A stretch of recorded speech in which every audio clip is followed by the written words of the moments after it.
اگه دنباله یه صبحونه یا عصرونه خوشمزه و فوری هستی، این ویدیو رو اول لایک و سیو کن و بعد تا آخر ببین. یه دونه سیب زرد یا قرمز رو پوست بگیرید.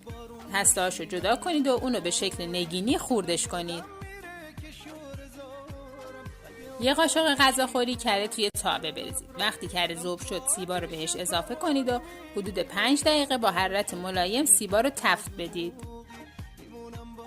حالا 1/4 پیمون شکر، 1 قاشق چایخوری نشاسته ذرت و نصف قاشق چایخوری دارچین رو به سیبا اضافه کنید. بازم با حرارت ملایم تفت بدید حدود 5 دقیقه تا شکرمون آب بشه و کاراملی بشه. شکر که حل شد خاموش کنید و اجازه بدید سیباتون خنک بشه.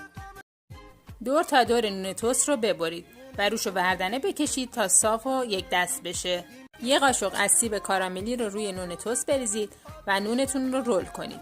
به آخر رولتون که رسیدید یه تخم مرغ که با شیر مخلوط کردید با برس روی نون بکشید تا نونتون بسته بشه. اگه خواستید میتونید ابتدا و انتهای رول رو با چنگال فشار بدید تا خوب فیکس بشه. حالا رولتون رو توی مخلوط تخم مرغ و شیر و بعد توی پودر سوخاری بزنید. پودر سوخاری ساده من تموم شده بود و مجبور شدم از پودر سوخاری رنگی استفاده کنم که اشکالی هم نداره، شما هم میتونید از رنگی یا ساده استفاده کنید. حالا رول ها رو توی روغن داغ با حرارت متوسط سرخ کنید و بعد از سرخ شدن روی دستمال آشپزخونه بذارید تا روغن اضافیش گرفته بشه و بهتره تا گرمه با چای یا هر چیزی که دوست دارید سروش کنید.